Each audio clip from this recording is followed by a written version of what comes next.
The fop is a man of fashion who overdresses, aspires to wit, and generally puts on airs, which may include aspiring to a higher social station than others think he possesses. He may be somewhat effeminate,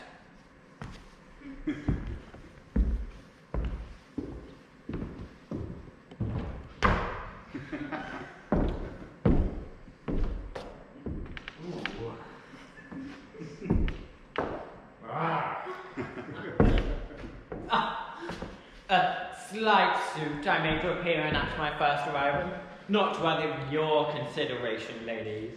My friends tell me the pantaloon is very well mounted.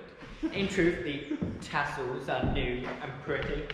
Medley says he never saw a coat better cut. It makes me show long-waisted, and I think slender.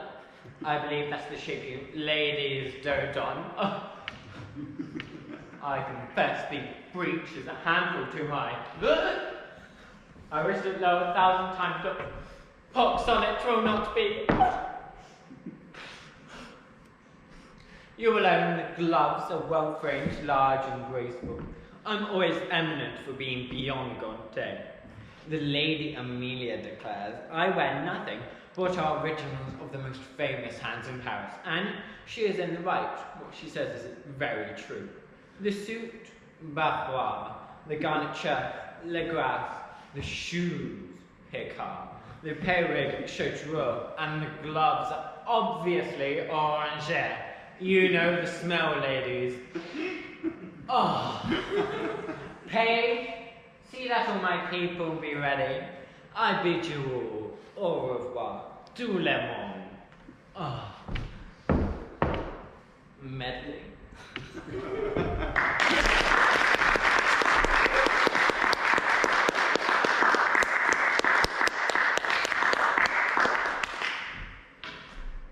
The extract you just heard is from George Etheridge's The Man of Moan, the title of which refers to Sir Falkland Flutter.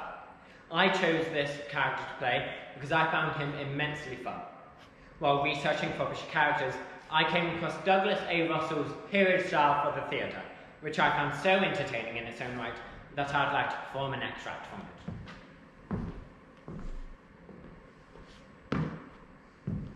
No gentleman of fashion was seen without his walking stick. Many elegant poses were possible, but almost always the stick was held at arm's length away from the body to widen the pose. The stick was used to achieve an unaffected grace and give controlled dignity to the stance. With practice, a cane could speak for an owner's personality. The etiquette books state, don't carry it under the arm, it could poke someone behind you. Don't play with it, nor raise it as if to strike someone. Don't drag it in the mud or trail it on the ground.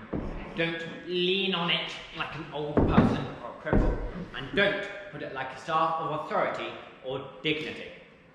Many say it was impolite to point or gesture with the walking stick, but plates, drawings, and paintings of the time show that gentlemen did gesture with their walking stick, did lean on them, and did use them in playful badinage. The tip of the cane is set to the ground with the advancing foot, remains there for the next 2 steps, very much swings forward on the 4th, and is set to the earth again with the first of the next 4 steps, thereby beginning the next routine.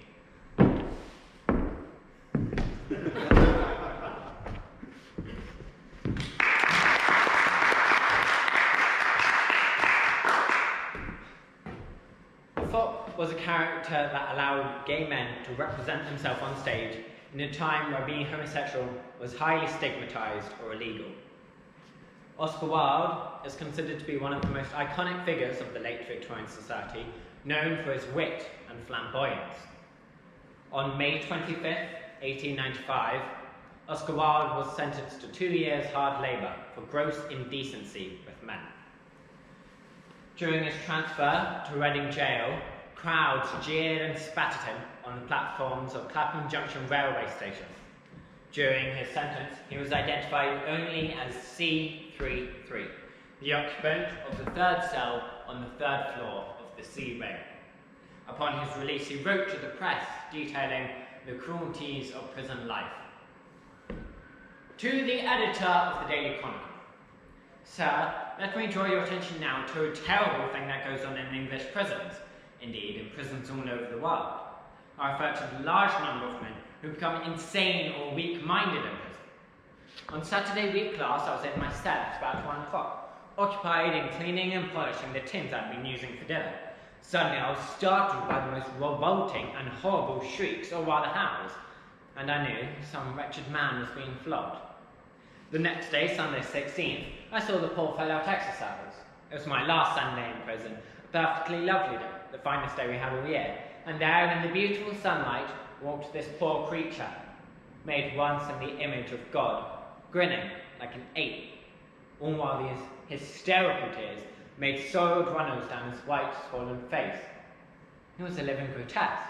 The other prisoners all watched him, and not one of them smiled. I found out from one of the prisoners who walked with me at exercise that his number is, or was, A211. I found out that he had 24 lashes in the cookhouse on Saturday afternoon. Something must be done at once for him. This man is undoubtedly becoming insane. That his mind is diseased admits of no doubt. Prison doctors have no knowledge of mental disease of any kind. They are, as a class, ignorant men.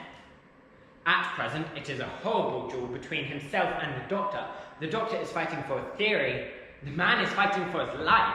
I'm anxious that the man should win, but that the whole case be examined into by experts who understand brain disease and by people of humane feeling, still with some common sense and some pity. I managed to find out his name. It is Prince. I remain, sir, your obedient servant, Oscar Wilde, May 27th, 1897.